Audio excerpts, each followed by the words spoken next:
আসলে কি সৎ থাকার ইচ্ছা থাকতে হয়, আর সর্বোপরি দেশকে না ঠকানোর ইচ্ছা থাকতে হয়। দেশকে কেন ঠকাবো? দেশের যেটা প্রাপ্য সেটা দিই না কেন দেশকে?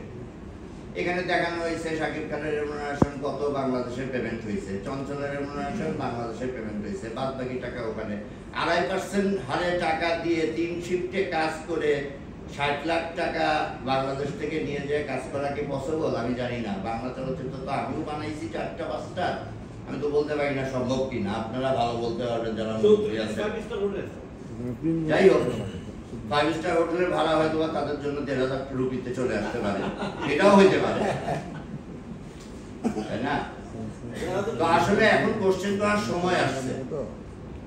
এখন শুধু নিজেরা নিজেরা আলাপ না করে সংশ্লিষ্ট অথরিটির কাছে কোশ্চেন করার সময় আসছে যে এভাবেই চলবে। তাহলে আমরা হাত পা গুটায় বসে থাকি, আমরা ছবি আর না বানাই, অন্যরাই আসুক, অন্যরাই ছবি বানাক, আমাদের হলগুলো গোডাউনে রূপান্তরিত হোক, ভেঙে চলে মার্কেট হোক, আর সিনেপ্লেক্সে ইংলিশ ছবি চলুক, হিন্দি ছবি চলুক।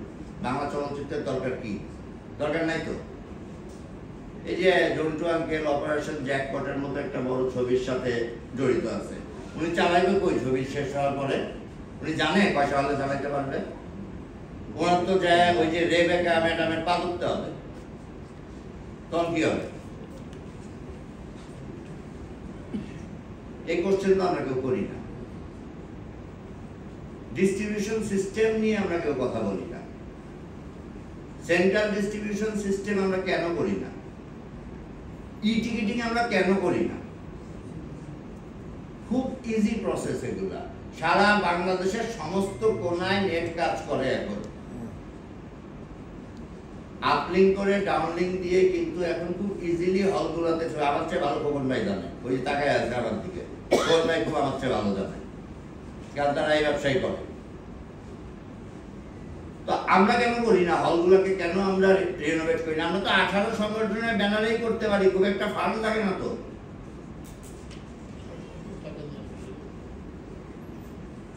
আসলে হয়েছে কি, আমাদের ইচ্ছা হারাই গেছে। আমরা হাঁটতে হাঁটতে হাঁটতে হাঁটতে এমন একটা পর্যায়ে এসে দাঁড়াইছি যে আমাদের ইচ্ছা হারাই গেছে। এই হারা থেকে ঘুরে দাঁড়ানোর জন্য একটা ঝাঁকি দরকার। এই ঝাঁকি দেওয়াটাই 18 সংগঠনের মাধ্যমেই হওয়া উচিত। আমি কখনোই এই 18 সংগঠনের কোনো মিটিংয়ে অতীতে আসি নাই। আমি সংশ্লিষ্ট না থাকার জন্য আসলে দুঃখ প্রকাশ করতেছি। আমি এখন থেকে এই সংগঠনের সব কাজের সাথে নিজেকে নিয়োজিত রাখবো। আমি চাই এই ব্যানার থেকে আমরা কিছু কাজ করি। আজকের এই মিটিংয়ে কিছু কথা শেয়ার করলাম, আরো অনেক কিছু বলার আছে, অনেক কিছু জানি, পেটে কিছু বিদ্যা আছে, পড়াশোনা আছে, কিছু জেনারেশনাল লোক আছে।